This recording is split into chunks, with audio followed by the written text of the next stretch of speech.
Sir पहले short कौन दो सर शॉर्ट खाली सगळं उद्या अक्कल आहे का काय मग अक्कल म्हणून काय इतकं मी काय खालचं बोलू शकतो अक्कल म्हणजे काय हॅलो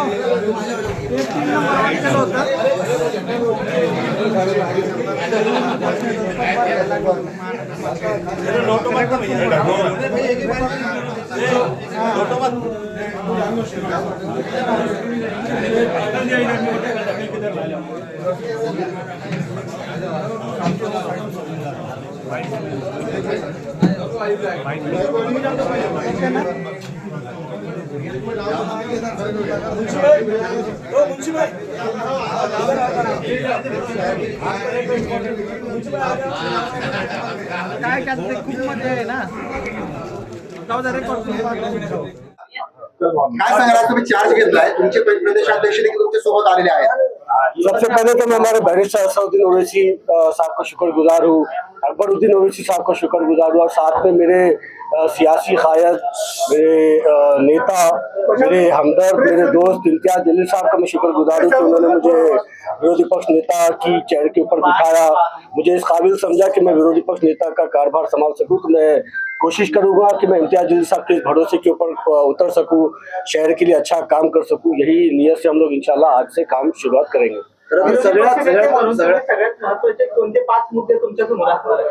सबसे पहला मुद्दा साहब पानी का ही है कि पानी की लाइन जो शहर के अंदर डाली जा रही है या जो पानी की टाँकियाँ, कई सारे पानी की टाँकियाँ ऐसे हैं जिनका 12 से 16 महीने के अंदर वो टाँकियाँ कंप्लीट हो जानी चाहिए थी, मगर आज 3.5 साल हो जाने के बावजूद भी वो पानी की टाँकियाँ कंप्लीट क्यों नहीं है, उसका रिव्यू लिया जाएगा और जल्द से जल्द हमारे शहर को जो है तो रोजाना पानी किस तरीके से मिले इसके ऊपर जो है तो प्राथमिकता से हम लोग काम करेंगे। सर्वात महत्वाचं म्हणजे प्रदेशाध्यक्ष तुमच्या सोबत आलेले आहेत, त्यांनी सुद्धा याआधी केंद्रही गाजवले आणि त्यासोबत तुमच्याकडे महानगरपालिका तुमच्याकडे हँडओव्हर करतात। तर त्यानंतर सर्वात महत्वाचं म्हणजे आपल्या शहरामध्ये सर्वाधिक जास्त जागा तुमच्या देखील आलेल्या होत्या, मग त्यानंतर कोणता तुमचा अजेंडा असणार आहे?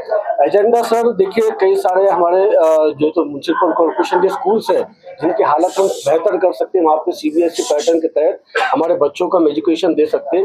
इसके ताल्लुक से इम्तियाज जलील साहब के हमारे को सख्त निर्देश है कि आपको वो इम्प्लीमेंट करवाना है। तो ये मोस्ट जो है तो 2 मुद्दों के ऊपर सबसे ज्यादा काम है। सबसे पहला एजुकेशन सेक्टर हमारा कॉर्पोरेशन का जो है उसको सुधारना है। दूसरा जो है तो हमारा जो म्यूनसिपल कॉर्पोरेशन का कई सारे जो है तो ऐसे इलाके हैं जहाँ पर हम लोग नए जो है तो ग्राउंड बना सकते हैं, नए जो है तो हम गार्डन बना सकते हैं, नए जो तो हमारी लेडीज़ के लिए हम लोग जो तो वहाँ पे वॉकिंग प्लाजा वगैरह बना सकते हैं। कई सारे ओपन लैंड्स हैं जिनको हम लोग बहुत जल्द जो है तो उसको आइडेंटिफाई करके ये मुद्दा हल करेंगे। और साथ में जैसे कि बताया पानी का जो मुद्दा है वो तो सबसे असल है, उसके ऊपर सबसे ज़्यादा काम करने की जरूरत है। जनता ने बहुत बड़ा भरोसा किया आप पर, कैसे खड़े उतरेंगे आप?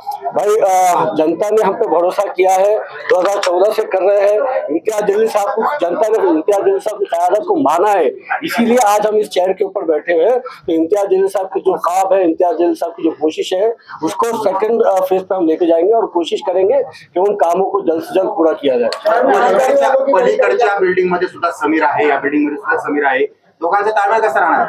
भाई ये समीर शहर के अंदर इम्तियाज जलील साहब की क़यादत में डेवलपमेंट के ऊपर बात करने के लिए आया है, डेवलपमेंट के मुद्दों को सॉल्व करने के लिए आया है, कॉर्पोरेशन का रेवेन्यू किस तरीके से बढ़ाया जा सके इसके ऊपर फोकस करने के लिए आया है। और ये समीर शहर के अंदर अमन चाहता है और ये समीर चाहता है कि शहर के अंदर विकास हो और सबका विकास हो, किसी एक जो तो समाज का ना हो, किसी एक एरिया का ना हो, बल्कि पूरे शहर का विकास हो।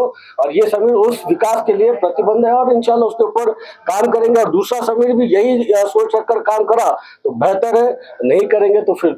आपके वाले साहब को मनपा की हड्डी कहा जाता था, चाबी कहा जाता था, आप कैसे काम करेंगे आगे चल? इम्तियाज जलील साहब ने वो उस दौर को वापस लेकर आ गए ना, जो साजिद बिल्डर का दौर कभी हुआ करता था, वो दौर को अल्हम्दुलिल्लाह अल्लाह रब्बुल इज्जत के बाद आज इम्तियाज जलील साहब की वजह से वो ख्वाब हमारा पूरा हुआ है। और इंशाल्लाह कुछ दिनों में आप उसके जो असरात भी देखेंगे कि किस तरीके से शहर के अंदर और खासतौर पर महानगर पालिका के अंदर चेंजेस आएंगे। टीपू सुल्तान की फोटो को लेकर क्या करेंगे? भाई ये विकास के ताल्लुक से बात करेंगे अभी क्या है जी। अतिक्रमण जो है सबसे बड़ा मुद्दा है, जो कहीं घर तोड़ दिए गए पर अभी तक उन्हें 1 भी रुपए का ना मुआवजा दिया गया है, न ही भाई इसके ताल्लुक से मैं ऑलरेडी बोल चुका हूँ कि भाई किस तरीके से डीपी प्लान जो है तो एग्जीक्यूट किया जाना चाहिए, और आने वाले वक्त के अंदर भी मजलिस इत्तेहाद मुस्लिमीन की यही भूमिका होगी कि अगर आपको डीपी प्लान एग्जीक्यूट करना है बिल्कुल करिए, हम आपका साथ देने के लिए तैयार है। मगर कब ये डीपी प्लान आप एग्जीक्यूट कर सकेंगे? अगर आपको कोई रोड का काम करना है, वहाँ पे आपको पूरे घर तोड़ना है, तो बिल्कुल अगर वो डीपी प्लान के तहत है हम आपका साथ देने के लिए तैयार है, बशर्ते पहले वो रोड आप जब जहाँ जा रहे हैं घर तोड़ने के लिए उस रोड का आप हमारे को जो है तो वर्कआउट बता दीजिएगा कि ये टेंडर फ्लोट हुआ है, फला शख्स ने टेंडर लिया है और आज हम तोड़ेंगे और कल तुरंत जो वहाँ पर रोड बनने वाला है। इस स्थिति में बिल्कुल हम आपका साथ देने के लिए तैयार हैं। देखिए इम्तियाज जलील साहब पिछले 10 साल से लगातार आवाज उठा रहे हैं औरंगाबाद के अंदर कि औरंगाबाद शहर में हॉकर्स जोन बनाए जाने चाहिए, मगर बार बार इम्तियाज जलील साहब की अपील के बाद भी कोई म्युनिसिपल आयुक्त ने ये हिम्मत नहीं किया कि औरंगाबाद शहर के अंदर जो तो हॉकर्स जोन बनाए जाए।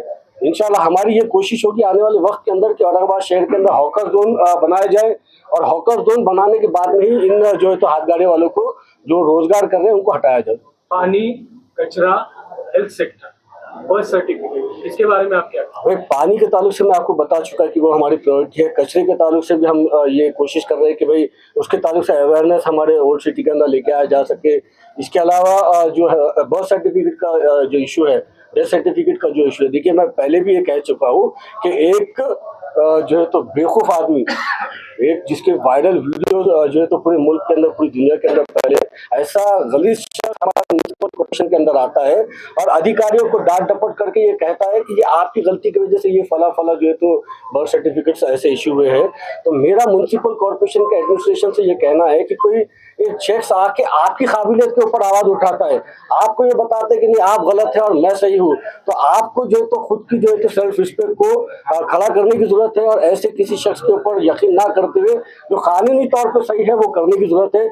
इसके साथ में जो बर्थ सर्टिफिकेट के ताल्लुक से नए नॉर्म बनाए गए हैं, जो एक आदमी अगर कोई हमारे बच्चे का बर्थ सर्टिफिकेट बनाने के लिए आता है तो उसको बार बार जो तो बाहर जाना पड़ता है, फॉर्म ऑनलाइन भरने के लिए बाहर जाना है, फिर वापस आना है, अधिकारी को फॉर्म बताना है, फिर फीस भरने के लिए बाहर जाना है, फिर वापस अंदर आके अधिकारी को बताना है। तो ये सारे जो है तो एक विंडो हमने ओपन करना चाहिए जहां पर ये सारा प्रोसेस एक ही जगह के ऊपर हो, ना कि किसी वालिद को जो है तो उसका फॉर्म भरने के लिए कॉर्पोरेशन के बाहर जाना पड़े।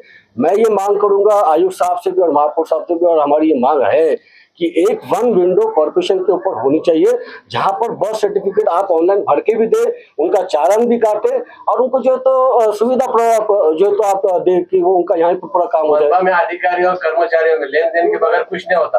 ये सारी बातें नहीं मृत्यू झालाय, अवैध होर्डिंगमुळे एका कर्मचाऱ्याचा मृत्यू झालाय, तर त्या प्रकरणामध्ये प्रशासन सत्ताधारी पक्षाच्या लोकांवर गुन्हे दाखल न करता त्यांना पाठीशी घालण्याचा प्रयत्न करता। मैं खुद हमारे उस भाई के घर पे जाके आया हूँ, उसका जो देहांत हुआ है वो बड़ा दुखदाई है, ऐसा नहीं होना चाहिए। मगर मुझे ये भी पता चला है कि एफआईआर दाखिल की गई है जिसकी होर्डिंग बनाई थी, वो जिसका बैनर था उनके ऊपर जो एफआईआर दाखिल की गई है, जबकि एफआईआर उनके ऊपर दाखिल करना चाहिए था जो आग बंद करके बैठे थे जब वो होर्डिंग लगाई गई। वहां पे वो होर्डिंग लगाई गई, आग बंद करके बैठे, जब वो हमारा लड़का जाकर वो होर्डिंग निकाल रहा है तो उसको सुविधाएं क्यों नहीं दी गई, उसका जो है तो उसकी लाइफ सेविंग इक्विपमेंट्स क्यों नहीं दिए गए? जब पता था आपको कि डीपी के पास है तो पहले वो डीपी बंद क्यों नहीं की गई? मैं तो इस बात की भी मांग करूंगा कि जिन अधिकारियों ने वो होर्डिंग को देखकर आग बंद करके बैठे थे उनके ऊपर भी एफआईआर दाखिल होना चाहिए और उनके ऊपर भी सख्त से सख्त कार्रवाई होनी चाहिए। और मैं इस बात के ऊपर जो है तो सहमत हूँ कि औरंगाबाद शहर के अंदर कोई भी इलीगल होर्डिंग कहीं भी लगनी नहीं चाहिए और जो लगती है उसके ऊपर कार्रवाई की जानी चाहिए। जो होर्डिंग की वजह से जनरल बॉडी के अंदर मजलिस इत्तेहाद मुस्लिमीन ये मांग करने वाली है कि औरंगाबाद शहर के अंदर, औरंगाबाद शहर हद्दी के अंदर जितने भी देशी दारू की दुकानें हैं या और शराब के अड्डे हैं वो सारे हमारे शहर से बाहर किए जाने चाहिए। ये मांग, ये एजेंडा में हमारा आने वाला है। आप आयुक्त साहब को और महापौर साहब को बता दीजिएगा। Thank you.